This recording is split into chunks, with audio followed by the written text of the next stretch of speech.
Ben Nash here. I'm a co-founder at XY Advisor and founder of financial advice business Pivot Wealth. My business baby I started from scratch a bit over 6 years ago.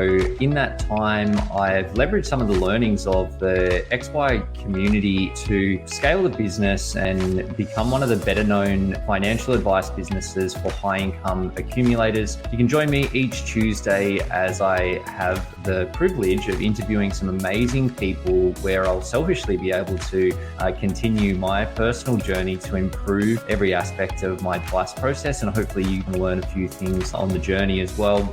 Jump over to xyadvisor.com if you haven't signed up already to share and learn from other advisors, or simply download the app. Zurich is the proud partner supporting this episode. As one of Australia's largest life insurers, Zurich encourages the promotion of positive conversations leading to a more sustainable future for life insurance. Committed to championing financial advice through education and research-led market insights. Hey guys, Ben Nash from the XY Advisor team, and I'm pumped to be here with the Eagle, Andrew Debono. I had Andrew in for a podcast session back when his business was just born. He's been going for about 3 years, based out of Sydney. He's got a team of 5 with himself and one other advisor. Andrew, great to have you back, buddy. Mate, great to be here again. Can't believe it's been that long already. I couldn't believe it when you told me, mate. It's time flies when you're having fun and keeping up with the fun world of growing your business and financial services compliance and all of that fun stuff. But I'm keen to hear a bit about the journey. Maybe we could start there. And 3 years in, you got your stripes working in one of the bigger shops around town. Made the call to go out on your own. Started like I started my business, just with the dream and a prayer, wanting to do things a little bit different and do it your way, mate. Tell us about that journey and what's changed. Yeah, mate, it's been a good, fun, tough 3 years, and a few things have changed. It's funny how it works out. Like I started with 0 clients to begin with, so that puts a bit of pressure and stress on there from the get-go. But over time, as you build up that client base, it gets a bit easier. Then you get a new advisor, and it gets a bit easier and easier. But then you've got all the other challenges, like the compliance challenges that have happened over the last couple of years. So we've managed to sort of get through all of those. And then also decided after the first 12 months that the original license that I'd picked, or licensee that I'd picked, wasn't the right one for me. So did a change then as well.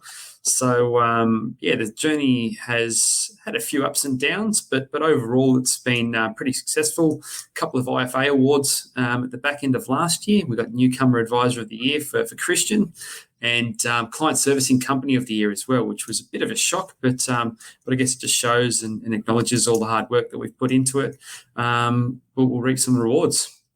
Mate, it's great to get that recognition, and it's great to see companies doing things a bit differently.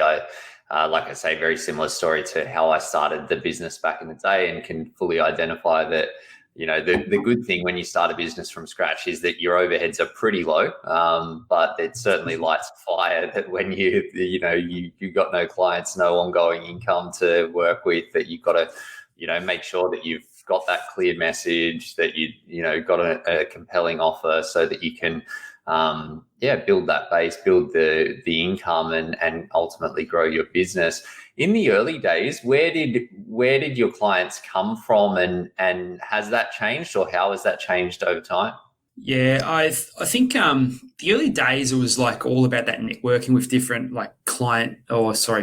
partners. So like trying to meet out with different brokers, different accountants, property guys, just to try and get a wider funnel. And I did try and partner a little bit with a mortgage broking firm, which is really, really successful at the moment, or now, who specialised in doing loans for lawyers. But we quickly learned that Andrew Debono and peak wealth management and lawyers just don't work out, and it's just not a good match. Not a good mix. So we had to sort of stop that at some point, or a couple of months afterwards. And then I just had to focus on going for either cold leads. So I used to do a lot of LinkedIn marketing, a lot of videos, reaching out to people, going to these little coffee catch-ups with people. And bit by bit, I picked up a nice little client base, built it up. And then after that, that's when I felt like I probably got a bit more confidence, but also I had put enough put enough sort of hands in different pies to try and get clients from other businesses. So other accountants and mortgage brokers, and the lead flow just kept going on and on. And then once you start doing a good job, it's referrals. So you get existing client referrals, a couple of old clients, and things like that. And it just kept building up. Yeah, nice. And so at the moment, what's the sort of breakdown where your clients would come from? Sorry to put you on the spot. I probably could have prepped you with that question. Well, look, it'd be pretty easy to see that. I'd probably say like 90% of them would be referrals from either existing like partners, like business partners, or existing clients. The remaining 10%, we just get a few random ones every now and again where they come through via the Google, like SEO search. They'll see us on LinkedIn, or they'll see something and they'll reach out to us. Back into last year, we had a big influx when we got those awards in the LinkedIn marketing and social media marketing. We had a fair few people reaching out, and that's still flowed on. We've had a couple more earlier this year where people have reached out. They've seen us on the social medias and thought they'd catch up. I'm not sure. There might be another business with a similar name to Peak where they've either Googled them and maybe we snuck it in, but that's the beauty of SEO. That's it. You'll take it. You'll take it when it's there for sure. It was ask for forgiveness, not permission. That's it. And sometimes it goes the other way. So if you're on the right side of it, then that's a win for sure. One thing that I feel like you've done pretty well, I know that you built a partnership with an accounting firm, which is an accounting firm that we refer our clients into as well. And you mentioned sort of early days with the lawyer thing, and then just having building different relationships with centers of influence. That's something that it's a code that I've never really cracked in our business, but it is something that we've been giving a little bit more thought and attention to in the last little bit. What are the sort of the lessons of that journey that you've picked up, or what do you think the keys are to doing that in a way that where the juice is actually worth the squeeze? Because I know for me, like you said, that you with that one particular partner, you're getting clients and they're just not the right clients in whether it's from a profile like psychographic perspective or whatever the case may be, that it's sometimes harder. And especially, and I was actually having this conversation on the podcast the other day with another advisor, that you sort of feel this level of obligation when you get a referral in from a partner to give them a fair bit of love, because you don't want to just go, oh, well, no, you're not the right fit. Whereas if someone comes and, makes an inquiry through your website and they're clearly not right, you just say, hey, you're not really right. Yeah. So what would you say, what's important there, and what are the lessons learned through that journey for you guys? Yeah, I think one of the most important parts is really around that the cultural aspect of it, like identifying that your business and your cultural sort of beliefs around your business and the way you treat clients or the service you provide does marry up and match with the other business you're trying to partner with. If you can get that, alignment or those synergies there, then that's obviously, I think, the first step of success. The second bit, I think, which I spent a fair bit of time on before doing any of these, or not the first one, obviously, the second one with this accounting practice, is really understanding what their process is, how they go about doing things. We're not a sales-orientated business where it's just constant, like you meet someone, you send a service agreement straight away, and fingers crossed they come on board. We're more of a slow and steady sort of approach where we meet them a couple of times before we put the service agreement in. So we do invest a bit more time on it, but where our cut through is probably a little bit better. So understanding with that, with the business that you're trying to partner with, understanding what their process is, how they work with it, how much time they spend with their clients before trying to do different things, and then try and marry up a similar service offering on our end as well. So they're probably the two biggest things which I've found have worked out the best. But then also you've got to look at the client demographic of what they work with and what you want to work with. Yeah, absolutely. What you're willing to work with, what you want to work with as well. So yes. Yeah, and I think it's increasingly hard for financial advice businesses to be all things to all people, that you sort of build your process if you want to drive any level of efficiency to deliver a certain solution that needs to fit with the people that you work with underneath it. If you're trying to do an SMSF client one day, a 30-year-old accumulator another day, a business owner the next day, it can be really difficult. I've noticed for us and for your team as well, because they end up all these out of the box processes and tasks that can be challenging. On the server solution, I'm interested to hear how that's evolved in the time since you started the business, because I know that at that time we were chatting and it was it sounds like you're now much clearer on who it is that you want to be working with. In terms of the how, though, the practically what you're doing and how you're structuring it, how has that changed and evolved? Yeah, I think so. Back when we initially started, obviously you're pretty limited on cash flow and not having much cash in there, so you're not really using all the tools available to you in the industry. And we're pretty fortunate that there are a fair few tools in there. So we weren't using things like the My Prosperity part. Even the CRM wasn't the best. We didn't have Mondays like we've got now, and a couple of other things. But I think over time, as we've sort of gotten more cash flow, we've been able to reinvest in our service offering. And a lot of things that we implement are all about trying to make sure we can create more efficiencies in not just the business but also the client interaction. So initially, it was always about trying to meet up with people, trying to catch up with them frequently, get on the phone with them all the time, and try and kind of build a really good relationship to keep them and work with them for a long term. Whereas now it's all about trying to be efficient and helping them and adding the same amount of value by spending less time with them. Yeah. So we've tried to change it a little bit, and it's been working really, really well. So clients understand that we're busy as well, and I recognise that that clients understand that we're busy as well, and they don't need to meet up with us every single time. So if we can deliver a bit of information or a bit of advice to them in a much easier method, then that's what we've been doing. Yeah, definitely. And I think that I know that I've felt at the start of the business that you feel like, you're sort of compelled to do a meeting sometimes because that seems like the way. But clients are busy, and increasingly the more sometimes it's sort of forced on you that you just don't have the capacity, and then you realize how much can be done without following the traditional ways. But I know we get a ton of clients, and sometimes they'll have questions and you might start to write an email or think about the response, but I just fire up Bloom and record a video, and it might go for a minute or a minute and a half and go there. I had a client the other day about trustee for his estate, and he was asking this thing, and I just sent it on. And this is a client with like a $15 million asset position on paying us on one of our top tiers of service, and they were stoked at the end. They're like, "Oh, that was good. I could sit down with the wife at the end of the day, and we can decide on that piece together." And it's just meet them where they are, which thankfully the technology is making a little bit easier for us. But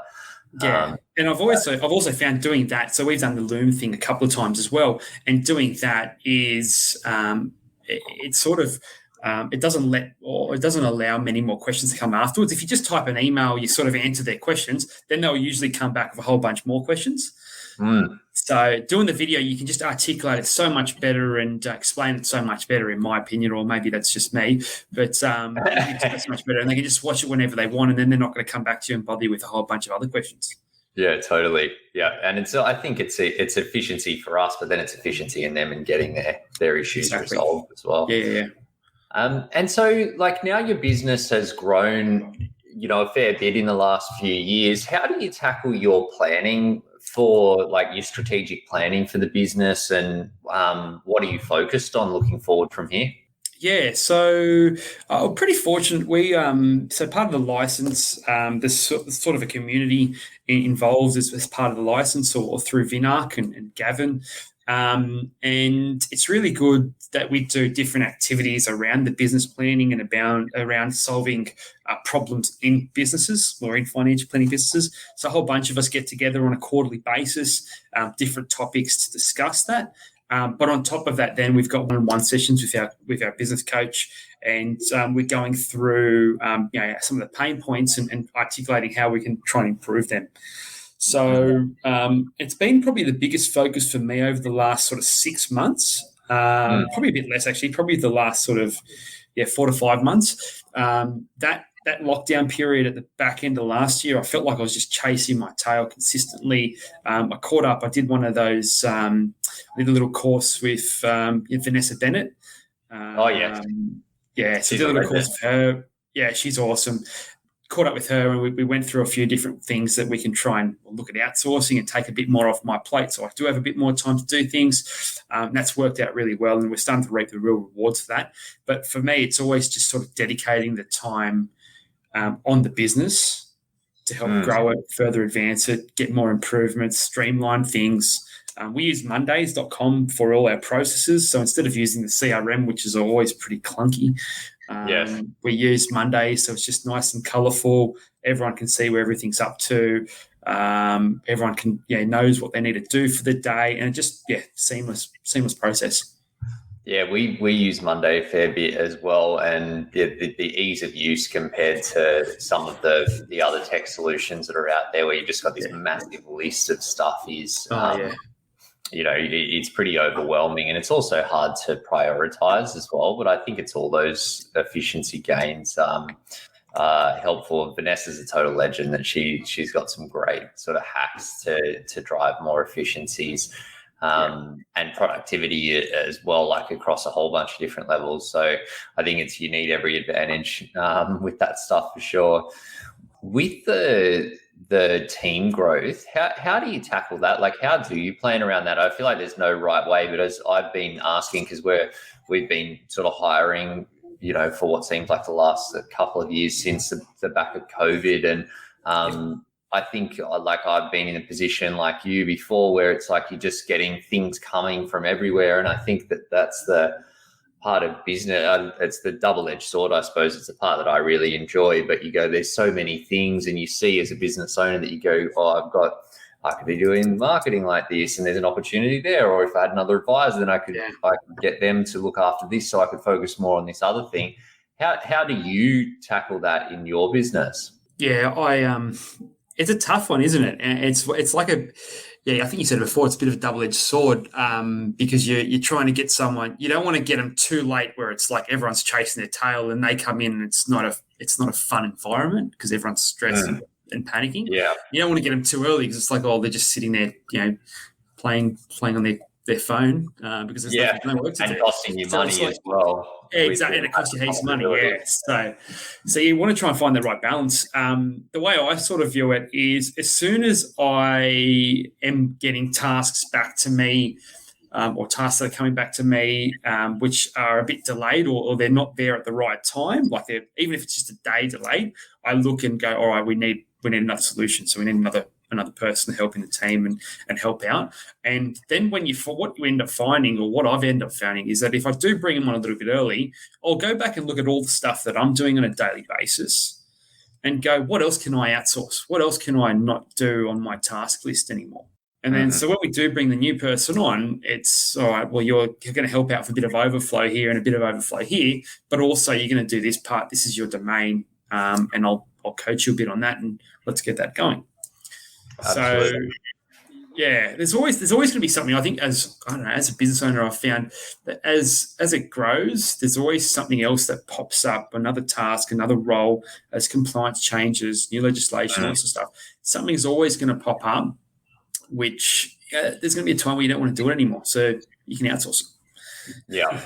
Yeah. There's always that's a good thing about a growing business as well, is that everybody's sort of upskilling, including yourself, and then you go, well, you can add more value to the business, to the clients, to the solution by doing the next thing. And then you go, well, now we can bring someone else in to do those things, which might still be very valuable, but they're just lower value.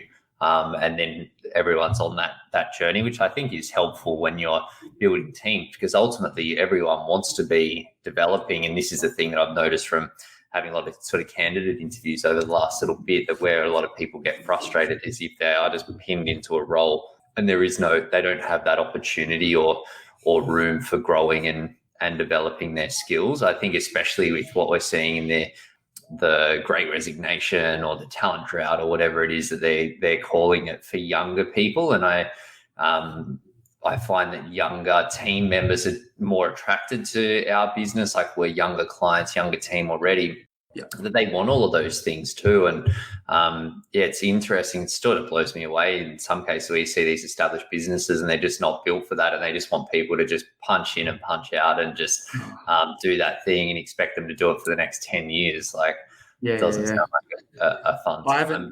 I have been pretty fortunate though as well. I haven't had to replace anyone yet, so that's probably going to be one of my biggest learning curves or challenges that will eventuate at some point. Hopefully, it never does, but I'm sure everyone goes through that at some point.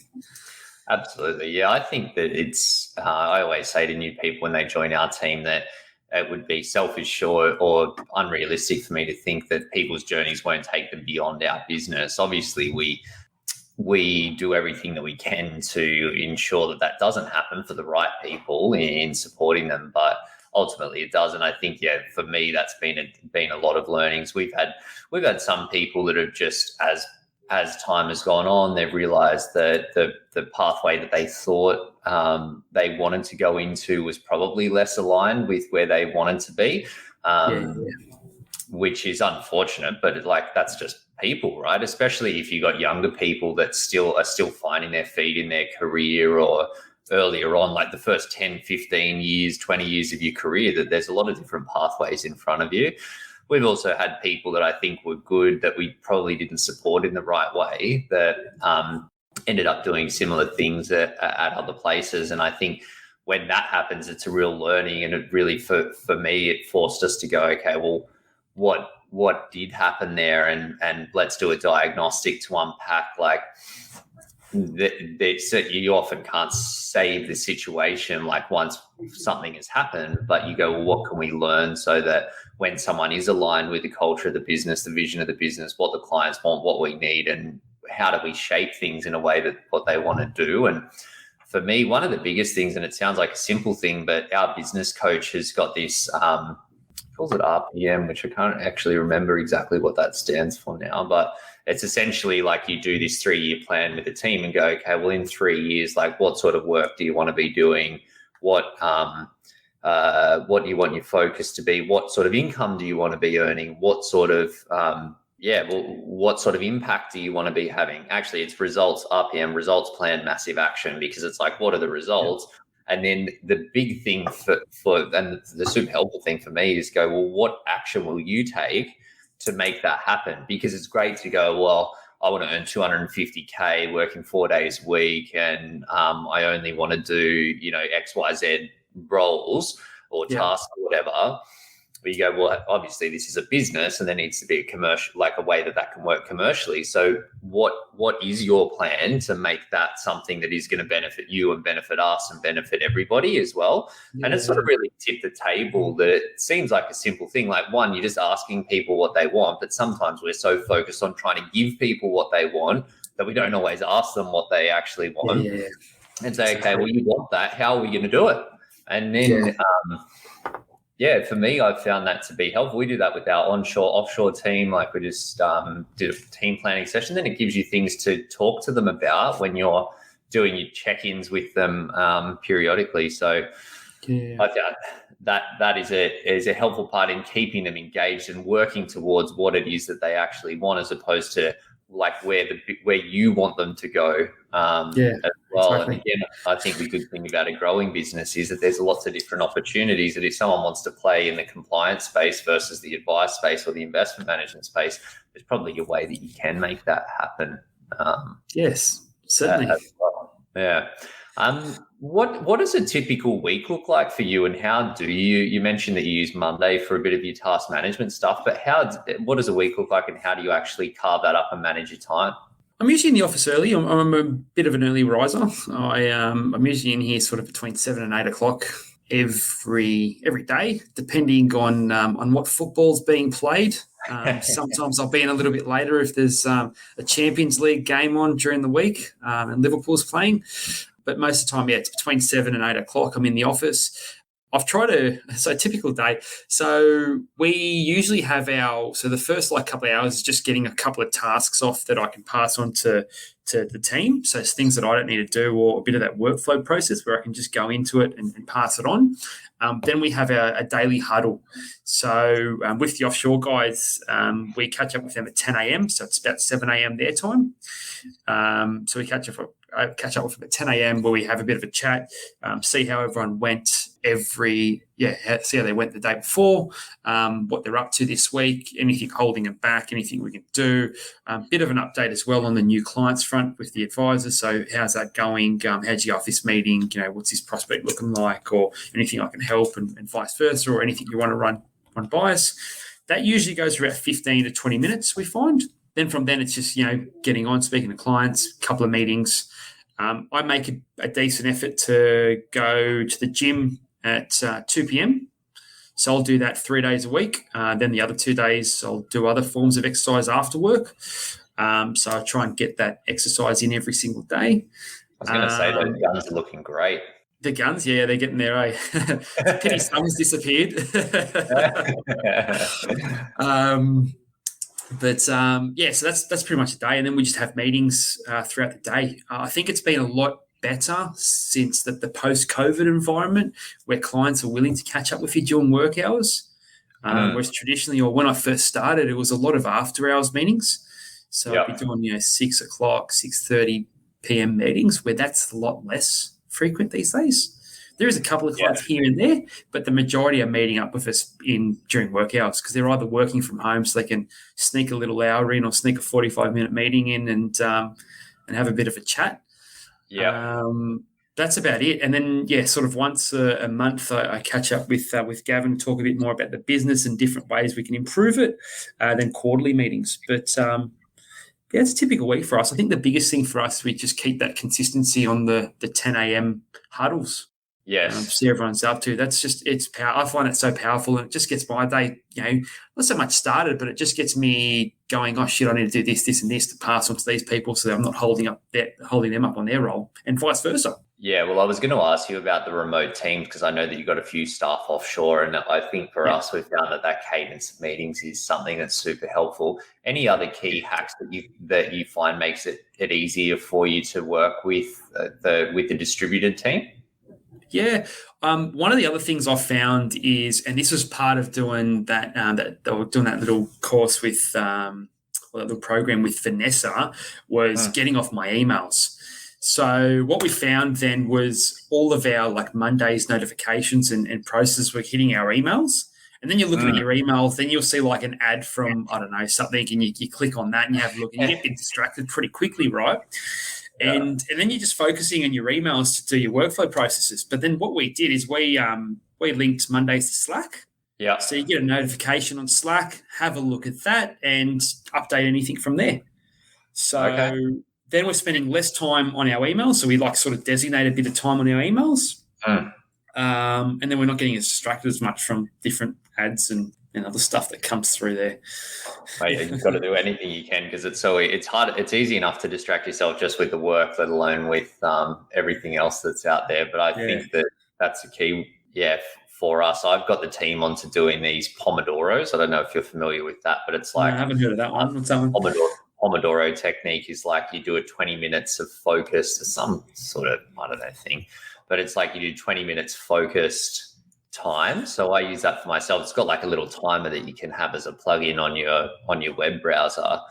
Yeah. But it's amazing when you do it, especially if I haven't done it. Sometimes I get slack off and don't do it for a little while, and then you go back to it. And because you know that's you're supposed to be hyper focused in that time, I'm particularly mindful when I do distract myself. And it's I'll start doing something and I'm I'll just check on this thing, or I'll just, what did that person say about that thing again? Or I'll do that. I go to do it and I'm oh, no, come back to it. And it's amazing how much you just wander when you're doing it. So I think, that sounds like something that would, helpful. Benefit me. And then the other thing was I realized back in the last year, I was just wasting so much time going to grab a coffee. I'm not saying going out of the office and walking down the cafe or anything, but even just getting up and going into so I'm in one of those shared offices at work club, but even just going up there and just putting a pod in and getting a coffee. And I've just cut out the coffees lately. So I just haven't been having coffee. So I'm finding myself just staying at my desk and actually doing so much more work than when I go grab a coffee. You go grab a coffee, then you see someone, just a shared office, you see someone, you have a little bit of a chat. Before you know it, 15, 20 minutes has passed. And it's oh shit, I've got to do this. And we've got a meeting coming up now. And Nice. It's I could talk about efficiency hacks all day, but I won't. So my last question for you is, if you could go back to yourself day one, you fire up the website, pull down the shingle and give them one piece of advice, give yourself one piece of advice, what would that be? Whew, it's a tough one, eh? I think I've been pretty fortunate. I've been pretty fortunate around doing the right things and really taking advice from other peers in the industry. But I think the one thing is that I didn't do initially was probably the licensing side of things, like really do my research around what's going to be the best license for me as a small business. To try and grow my business and not have that pressure or that stress around, costs or restrictions on technology as well. So that was probably the biggest thing that I would have probably changed in my first year from day one, by far. Yeah, it's a tricky one, and it's also hard when you haven't gone down that path as well to not know, don't realize how much it can impact when you haven't been the driver of other decisions like that as well. But definitely a big one, and it's painful to make those changes as well. So good advice for all the people about to kick off that are listening in. Yeah, certainly. Mate, Andrew, thank you so much for sharing your insights, mate. Great to see you kicking goals. I'm looking forward to the next one. Yeah, look forward to it, mate. Hopefully it's not 3 years down the track. A bit sooner. Well, they put me back in the chair, so sooner rather than later. Yeah, Good seeing you. All right, guys.